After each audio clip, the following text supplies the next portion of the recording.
it is not enough of worry, my feelings gone. The tax problems, Pierre Mars, I dropped 10 on my last visit, and half that up in Saks. Our favorite black businesses, assuming I'm rooting for everybody that's black. Yeah, yeah. Assuming I'm rooting for everybody that's black. Yo.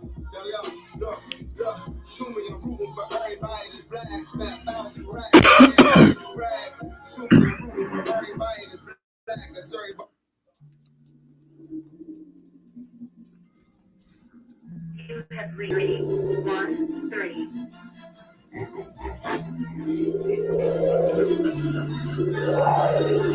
What? All my live niggas in the 313.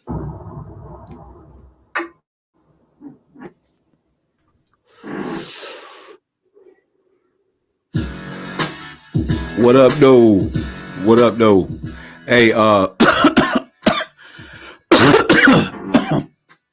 oh, excuse me. It's always like this. Whew, forgive me. Shout out to my man DJ Los. They just got back. Him and a few cats just got back from London, man. They was over there putting down a little work, little concert work, and shooting some videos and different things like that. I appreciate you, bro. Always. Shout out to my man DJ Los, local legend here in the D. And RIP to young lady, former rapper Boss, man. She passed away. I understand she, was dealing with some sickness for a while now. For the youngins who don't remember or don't know much about her, just go look up. I think she was the first female artist to sign with Death Row or something like that, or something along those lines, man. She was like our female gangster rapper, man. She had only put out one CD, but it was pretty tight, man, back in the day. R.I.P. the Boss. R.I.P. the Boss, Detroit's own Boss.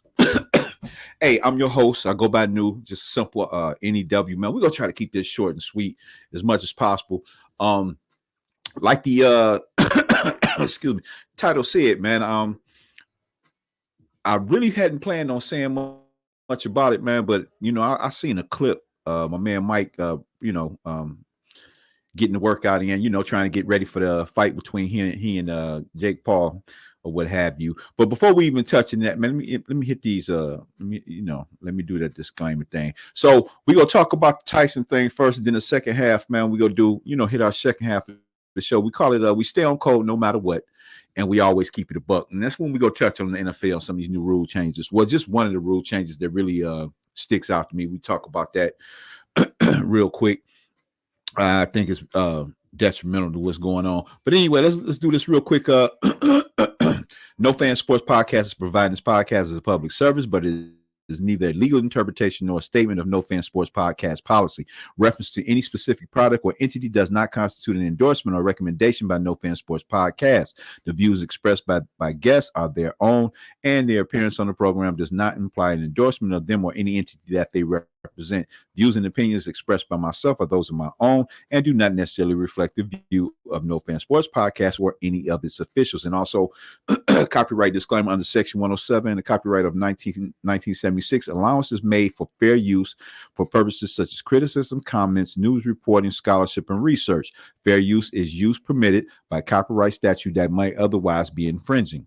Nonprofit, educational, and personal use tips to balance in favor of fair use. And like I said, we go get into the other segment, man. Side, we always stay on code no matter what, and we stay on code no matter what. And we always keep it a buck. So like I said, this is a no fan, no slappy, no groupie fan, love affair here. If you in love with somebody and love one of your favorite athletes or whatever, this is not the place for you. Get over there to my Facebook page, man. You'll see the little mission statement in there. You can go through that and get an understanding of what we're trying to do here.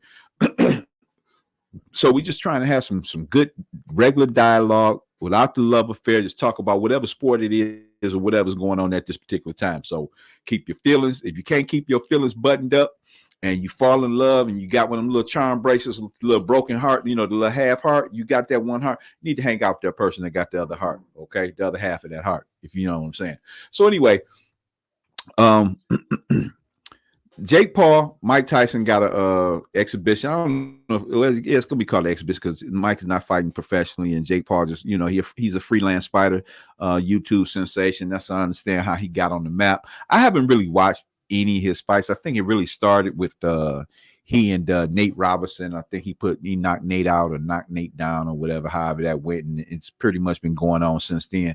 So with this, the internet and all these different things and YouTube sensation, these things are boxers are going through these channels now. He's been able to make a nice little piece of change. I don't know how much he's worth or how much money he's actually made, but he, getting a lot of notoriety and getting, fights, man. I mean, I understand Mike 57, almost 58, but he getting a chance to fight one of the former heavyweight champions of the world, man. And I'll take my hats, no hate, take my hats off to him, found a lane, and he making some money at it. But here's the thing, man, and I'm gonna share my screen too, because I seen this is the clip, just the first part of it. I'm just gonna show this real quick because this is what I seen. That kind of changed my mind. Thinking that maybe this wasn't just this is an exhibition fight, supposedly. But after I seen this clip, I'm like, my man looked like Mike didn't flip the switch, man. And for those of you who don't understand what I'm talking about, Mike didn't flip the switch, man. We go back. I think Mike Tyson was the youngest heavyweight champion of all time. I think it was it Trevor Berbick? I think it was Trevor Berbick that he knocked out. But this is how the leading up to today. And I did a podcast on this once before, but the money that's out here right now is because of Mike. If you were around when Mike Tyson first got on the scene, as far as the boxing tip, you didn't have HBO in your home and you had to go to a hotel or somewhere to go watch it or over a friend's house, you had to make sure you was in the seat before the bell rung on his fight, because they was ending that quick. It was an excitement. It was a love affair. It was a whirlwind. And if you were able to witness it and be a part of it, it was a great thing. And it was just wild. It was totally wild. Mike Tyson against the world, and everything was going like super, super, super, super, super fast, man. And like I said, that's where this money came from. All the latches on, the leeches, and you get a lot of people that, Mike got 6 L's on this resume. You get a lot of people talking about, well, he into this, he ain't that, he ain't meet such. At that time when he was doing what he was doing, man, he had the weight of the world on his shoulders, man. And unfortunately, Customato, his original trainer, passed away. And the handler who Cuss was partnered with, I think his last name was Jacobs. And Mike didn't really care for the man. It was just not everything just went south. When Cuss passed, everything just went south. And then eventually he and Rooney broke up as far as being his trainer. And I think that was the tale of, so I always call it the tale of two Tysons if you want to talk about Mike. But anyway, I want you to watch this clip real quick. And let me see. And then we'll talk about it real quick.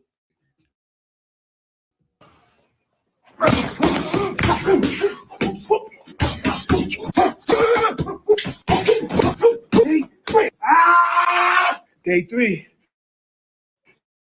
You still want to fuck with me? Okay, see, I can just stop it right there. And that's all I really wanted to say. Because as he was walking away, that was that old Mike Tyson look, man. Like I said again, for those who didn't get a chance to see Mike, when he first came out, started doing it, man, that was that Mike Tyson, man. It was like he took this personal.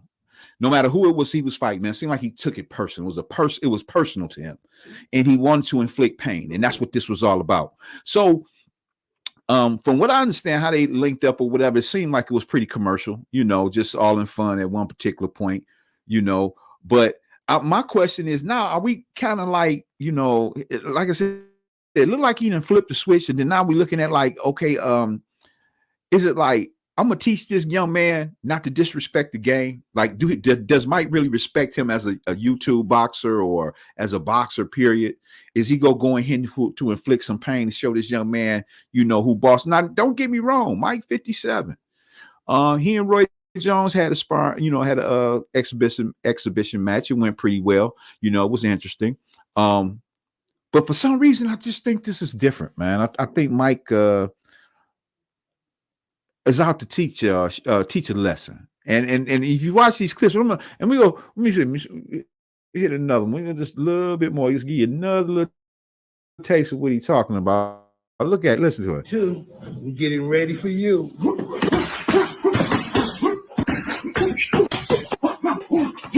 2, 3, 4. Man, look here. Like I said, we'll find out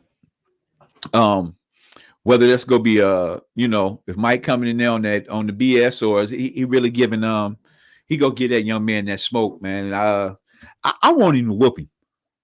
I'm not even gonna lie about it, man. I won't even whoop him. I just won't even whoop him. Cause see, if it was me, I think I'll whoop him just cause I don't want to say he disrespecting the craft, because he obviously got some type of boxing skills. He's been beating a few cats, but be it that they're not current ranked boxers or what have you. But I just think Mike should just whoop him, man. This kind of set a tone for a lot of these other folks out there just jumping in lanes just because they just want to jump in the lane, and that's the problem I have with it. So kudos to Jake Paul. Wish him well. I don't wish no real injury on nobody, man, but it would be nice to see a nice old classic Mike knockout. I would really, really love to see that. So we gonna stay tuned. I think it's June 20. Let's stay tuned. We see what turn out, man, and see how it go. Like I said, kudos to Jake Paul, man. We see what he go do. We're gonna move on. Like I said, we try to keep this quick tonight. We stay on code no matter what, and we always keep it a buck. And this is really dear to me. Out of all, I'm a sports fanatic. I played a lot of different sports growing up as a kid: baseball, football, basketball, soccer. Tried to play tennis. I couldn't get that swing together because I was always swinging like I was swinging a baseball bat. All that, spin and top spin and under. I could not do none of that, man. Hats off to tennis players. I love tennis. One day we'll do a cast on tennis, man, because I used to follow Gabrielle Sabatini and all those young ladies back in the day. What's her name? Oh my goodness. Zena Garrison, Zena Garrison back in the day. Oh man, it was a lot of my man Agassi was my guy, a whole bunch, him and Pete Sampras. But anyway, so but the football was my calling. That's what, that was probably my best sport when I did participate in, organized football sports. That was my best sport. And I was a defensive guy, and that was my calling. I used to love playing defense. I love playing strong safety. I was the defense thing. And I like I've said this before too. When I first fell in love with football, I remember watching in the den with my father. And only thing I couldn't understand is how everybody's shoulders was so big. So he had to explain to me about the shoulder pads and the pads, man. And from that day forward, man, I was just hooked, man. And it was mainly on the defensive side of the ball. So recently the NBA, they had their all-star game. The all-star game thing reached 200 points or something. From what I understand, the commissioner was upset about it, and they got their rules committee looking into this thing, and they go try to change this up. But I don't know if you've been watching NBA. I really can't watch it. It's ultra boring to me. I think the game is trash and needs to be thrown in the garbage, and they do need to reevaluate the way the game is being played. It is no fun whatsoever. I think it's a video game generation as far as this basketball thing is concerned. Just offense, and not really defense. It's hard to play defense if you allow them to carry the basketball and this other kind of stuff that they're doing. Now, I said all that to say that we're looking at the NFL now. So they went into the lab, man, and they have been talking about this last season, and they finally went ahead and they put it out there. They put it on the table for a rule change. This is they had a meetings, and this is the meat market for the up and coming draft and different things like that.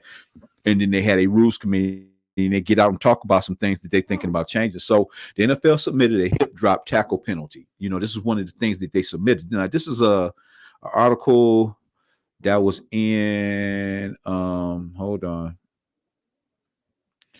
In the Bleacher Report. Okay.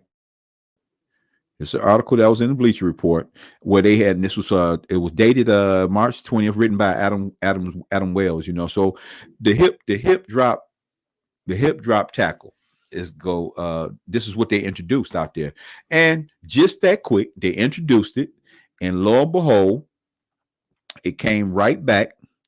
And let me see, that's the wrong one. It came right back. Again, it's about NFL bans hip drop tackle, and they adjust some challenge rules and different things like that. Now, this was a story written by Andrew Dixon, probably it said about 11 hours ago. But anyway, we go through it real quick. Again, this is a part of the Bleacher Report. All right. Okay, so it says again, this is an article written by Andrew Dixon. So it says the NFL committee, the NFL competition committee has banned the hip drop tackle. Committee chairman Rick McKay announced Monday it was a unanimous vote to outlaw the technique, according to the NFL Network's Ian Rappaport. The penalty for a hip drop tackle will be a loss of 15 and an automatic first down. Okay, something similar to pass interference, things like that, or whatever.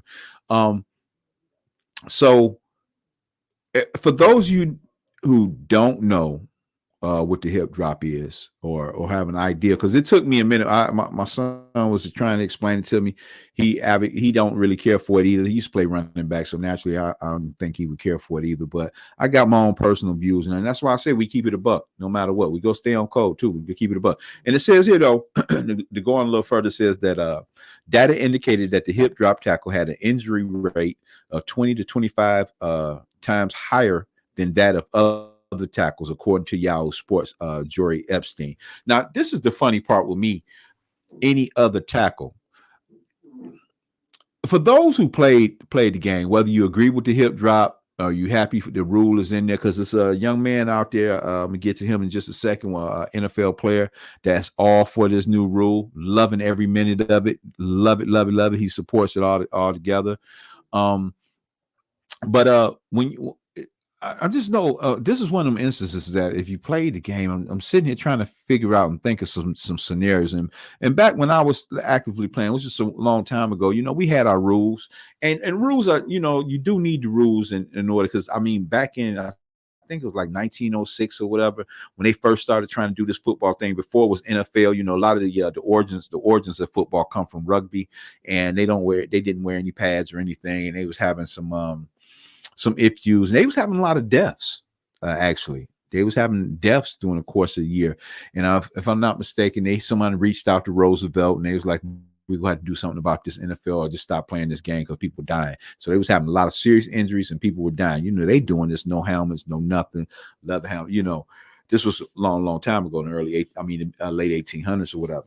So I understand the need for the safety, because at times change, you get as things, safety issues come about, yada yada, and you change up things as you can see it. The problem that I have with this and some of the safety things, some things you just can't fix, man, or this is one of those situations where if it's too hot in the kitchen, you just need to get out. That's just my opinion on that. It's danger, it's danger involved in the sport. It's a contact sport. It's real serious. People can get seriously injured, critically injured. Like I said, they had deaths at one time. Several people dying through the course of a year. Back when they first started this football thing. So, but and then like my favorite all-time defensive back, my man Lester, not Lester Hayes, but my man Jack Tatum. He and Lester Hayes played together on Oakland Raiders. My man Jack Tatum, may he rest in peace. And also Daryl Stingley, may he rest in peace as well. That was a hit that he put on Daryl Stingley. Now, a lot of people thought it was a illegal hit or whatever. No, if you go back, look it up, the hit was a clean hit. But my man Jack used to bring that smoke, and that's how I fell in love with football. My man Jack bringing that smoke. That was my guy, the assassin. Made a song up about him, the whole deal. He was my guy. Can't tell me nothing wrong about this man. He was bringing smoke, and that's what I feel the game was about, and that's what I fell in love with. So, going back to like when I was still playing actively, it wasn't really you knew what you weren't supposed to do. I mean, there was common things, and you couldn't cock no forearms and different things like that come across nobody's head. And things changed a little bit during the course of the day. But at the end of the day, stuff in that nature, that was something that just some extra stuff. But as far as thinking about how to make a proper tackle, or I'm running up on the I got a back, he breaking loose. I see the play a mile a minute. I'm already in front of it. But now we meet up. And if that running back or whomever, wide receiver, quarterback, whatever, they see me tight end, then they go make an adjustment. So we both got to make adjustments on the fly, split second decisions. So if I initially come in there with no intentions on no hip roll tackle or whatever, however that particular, and I don't know how they go call this, but when I come up, I don't get a clean shot on that particular player. Once we, like, say if we was to meet up in the hole, I don't get a clean shot. One, the player sees me and maybe throws a little juke move, or so we got an offensive player and a defensive player. So now they boom, they didn't acknowledge each other. At first I thought I had to drop on it, so no, I didn't have to worry about whether I was gonna have to do a hip drop. He don't know I'm coming, but boom, just that split second, that person sees me and they make adjustments. Then I got to make another adjustment, and I may not be able to make an adjustment because I'm already in motion of the tackle that I had planned on. Where we was gonna meet up, time, rate, distance, all that. I'm already in that full mode. I can't back out of it. I can't back out of it now. So while I've already made my assault and my assault towards him to make this particular play happen. Okay. Now we go into what's that? Uh-oh.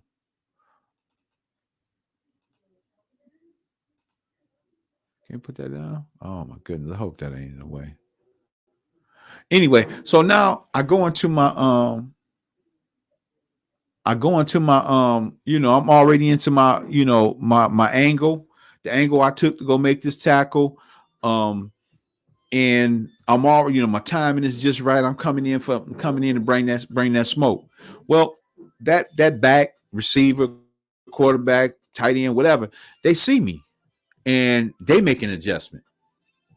So the adjustment they make is an elusive adjustment where I'm assuming this is how a hip roll tackle ends up coming about anyway, because it's not a clean tackle. You're not there. You're pretty much in a chase mode, so to speak, and you're reaching and you're grabbing. And the funniest part about this, back in the day, if I'm not mistaken, they used to teach you, man. Say if you come up and try to tackle a young man and he heavier than you, stronger than you, or whatever. And one of the things that they used to tell us too, once you got you got a good grip on them, you holding on, you got them wrapped up. Now you spin, you roll, almost like the death roll that an alligator give you. Once he snatch you up off the alligator snatch you up off the side of that wall on that little bank right there, snatch you right on up. Don't you just snatch you up and take you down deep for that death roll. And that's sort of kind of where the hip roll come into play. So now instead of me getting a clean shot on this guy, I couldn't meet him in the hole, couldn't catch him without him seeing me coming. I couldn't catch him on the angle. I'm reaching now. So now I'm reaching, so I got to grab. And I grab and you get a hold to. That's when these cats is running around here with all these dreads hanging out their helmet. It's part of the uniform. Cats pulling you. You're trying to make a tackle and stop as many yardage as possible. So now I'm in grab mode. So I didn't grab, and this running back or this tight end or receiver is trucking me. So I'm dragging, it's dragging me along. In order for me to make that tackle or to stop his forward motion, that's when, you drop your weight and you roll to try to, finish that. Now, I get the 20 to 25 times more or percent or whatever the case may be, but this is where I draw the line. I draw the line because I said, at some point, you got to figure this job ain't for you. We got brave men and women, both in the military, brave men and women, and in our police officers, firemen and women, firemen and fire women, officers that make enormous, just stupid less money than a professional athlete would make, and the dangers that they may go through as far as injury, but they get paid the most. So we got people that get paid to protect and serve, that that don't even make they a professional athlete, professional football player signing bonus for the year. That may be their salary on the average. I don't even know what the average signing is, or the lowest paid. I think what's that young man playing quarterback for new 49ers? I think he making less than $1 million a season. He making about 850,000 something like that for a year. I mean, for the the football or the athlete, that's small potatoes. But just for the everyday Joe, 850 ain't bad for a year. It'll get a lot of things done. You can't, you ain't going to Dubai and hanging out with the sheik, but you able to move around. You can still do some things. It's pretty decent. You're not sweating. It's food on the table, provided that you take care of your money like you're supposed to. It's food on the table, and you got a roof over your head. You can go to sleep. At 850,000, you might be able to go take you a trip or two. You can get out, take a trip or two with the family, and do things of that nature. Compared to, say, a police officer or a fireman or firewoman, you know what I'm saying? EMS, where these people that's out here risking their lives to save or look out for others, that's dangerous. So, for those that this new rule, such as this young man's name, let's talk about him real quick. NFL running back, what is his name? Oh, come on, don't do this to me now. Oh, NFL running back Kenyon Drake. He defends this. Now, this article was written by Andrew Peters on today, on the 25th, and he applauds this because apparently he got hurt in 2021.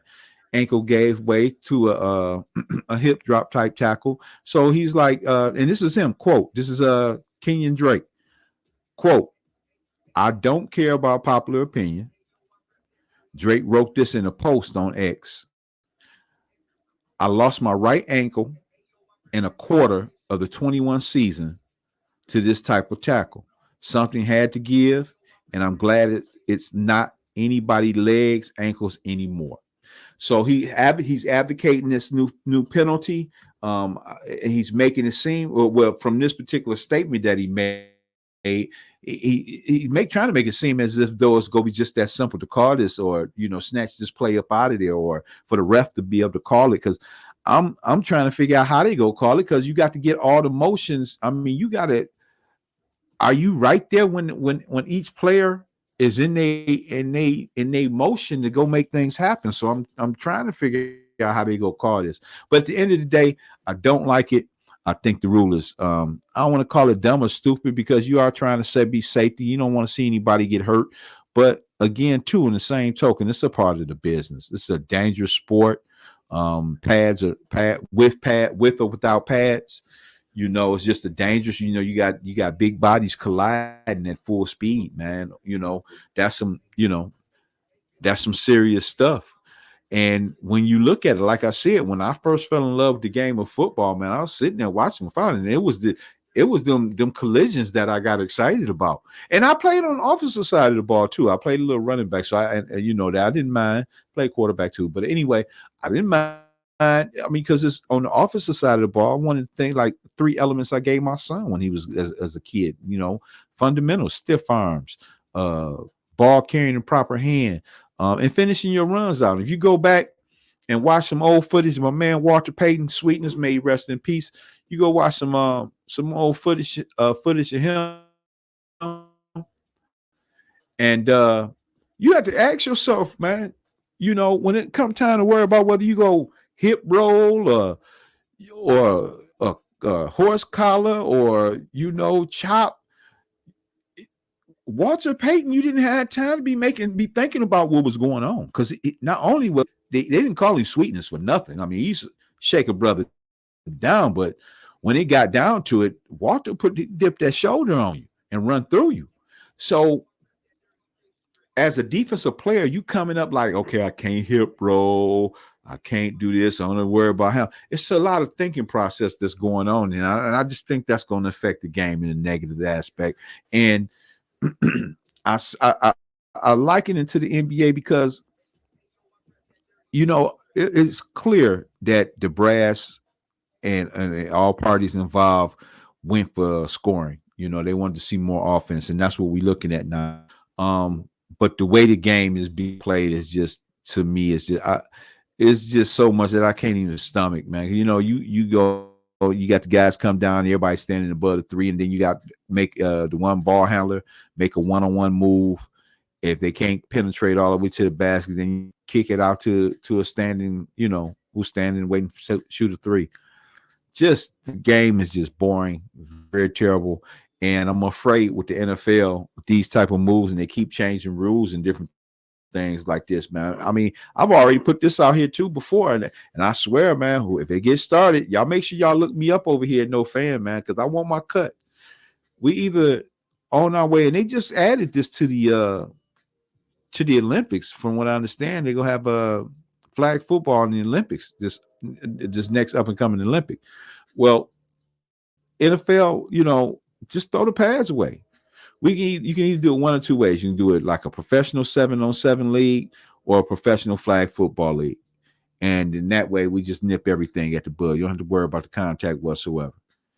Any lawsuits to my knowledge, anything like that. We just turn the whole game into a flag football game or professional. Matter of fact, we just turned into a professional 7-on-7.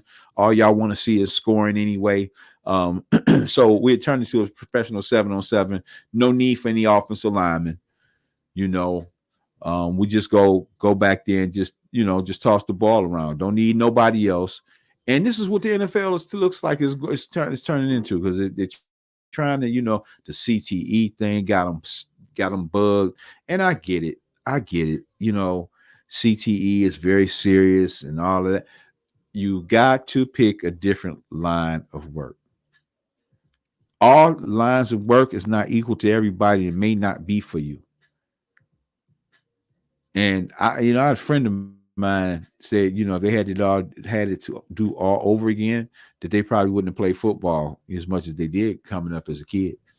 And I'm gonna go be very honest with you. Even what I know today, the CTEs, let's go. Let's suit up. Let's suit up. I want some action. I want the smoke.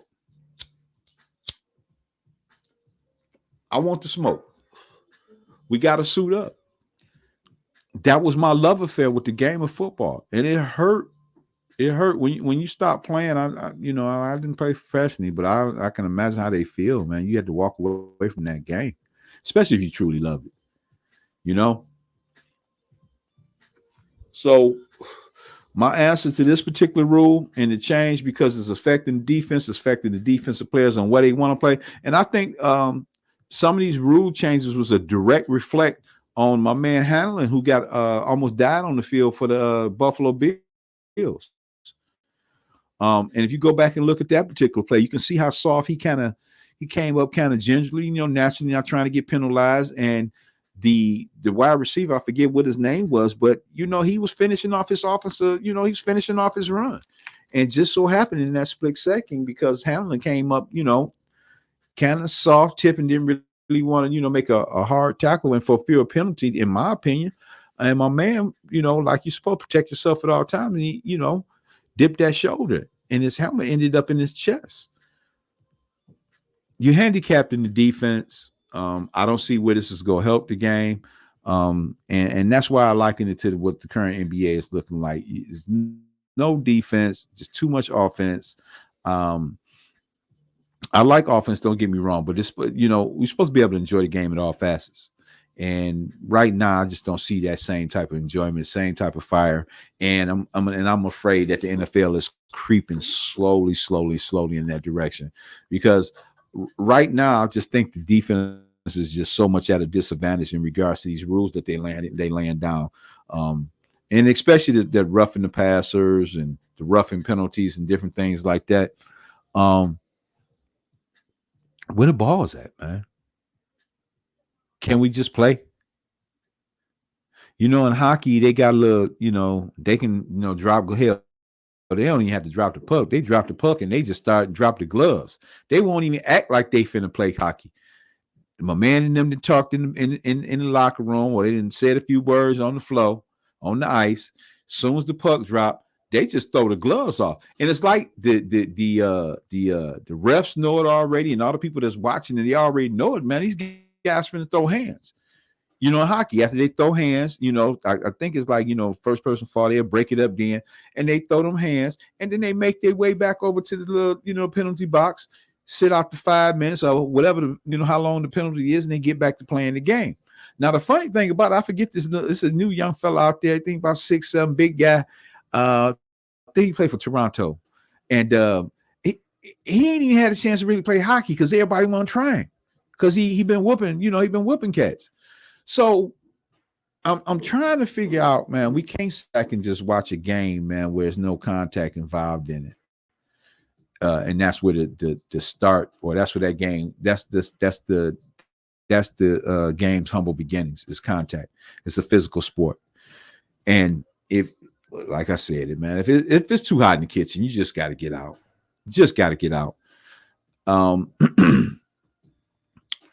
I hope this rule, and when they us up and coming, and we see how it plays out, I know they're gonna really be on it during the preseason, where they can do their testing as far as calling it and the whole deal.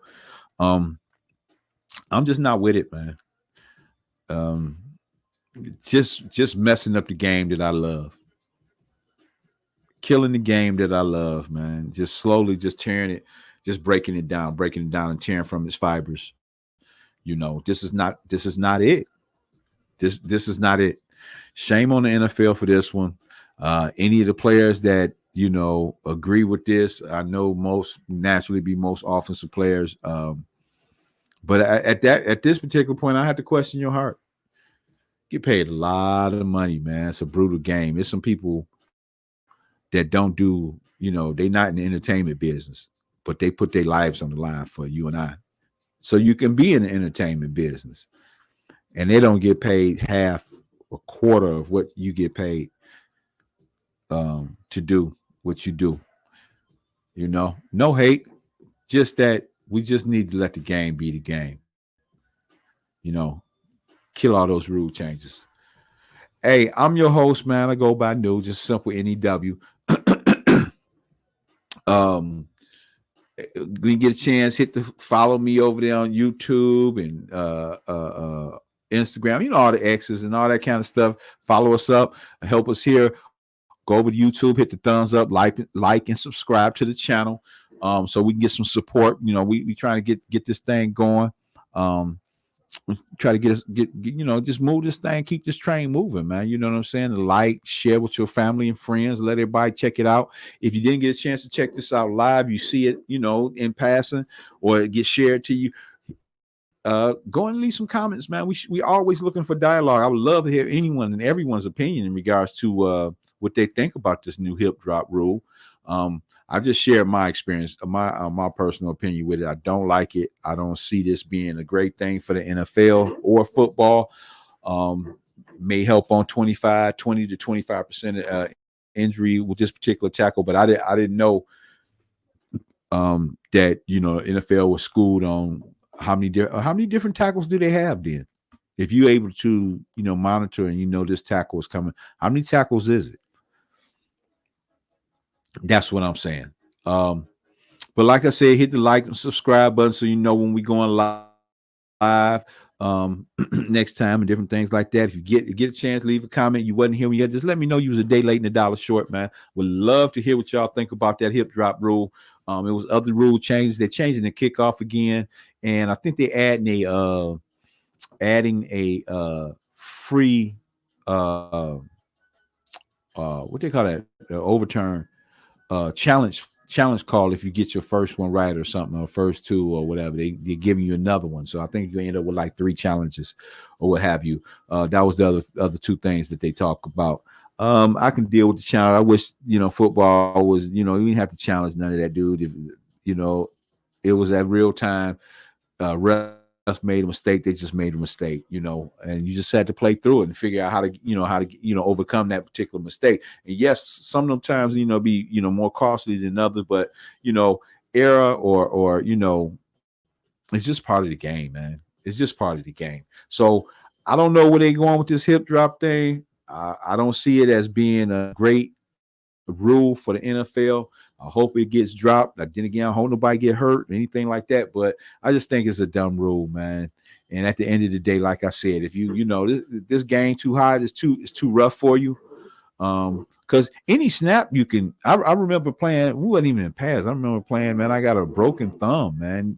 Just from trying to support myself, keep myself from falling on the ground playing football. But it is what it is, man. I say thumbs down to this new hip drop rule, man. Oh my goodness, I can't wait to see what this season go look like. Again, I'm your host. I go by New. Real simple. Get over there, hit the like and subscribe buttons, man. And like I said, just let me know what y'all think about that hip drop, man. I love to hear. I appreciate you stopping by. It's No Fan Sports Podcast. Sometimes they call me the guru because it is what it is. But all right, man. Y'all take it easy, man.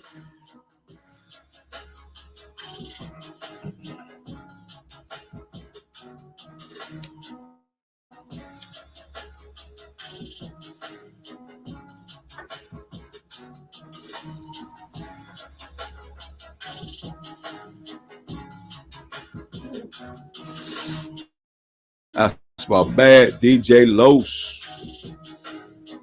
Appreciate you, guy. Check him out. Detroit's own. Local legend.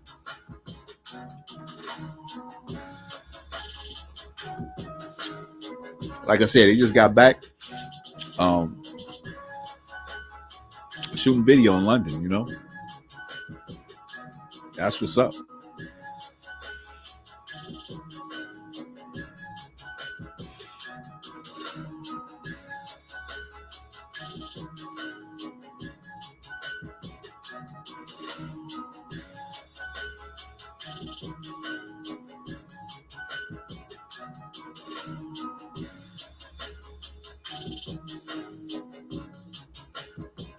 I don't know why that thing wasn't pumping. That's fucked up if it wasn't working.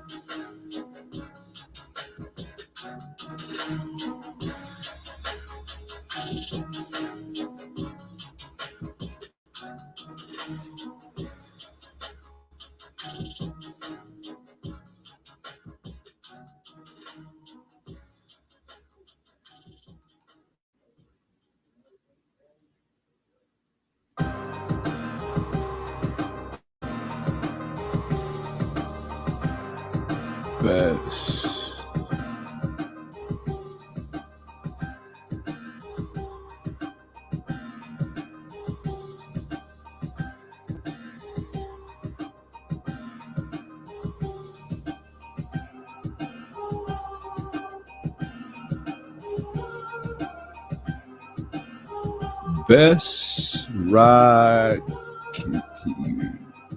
Bengals play a feather. What's going on there? What kind of dog is that? Is that a dog? What is that?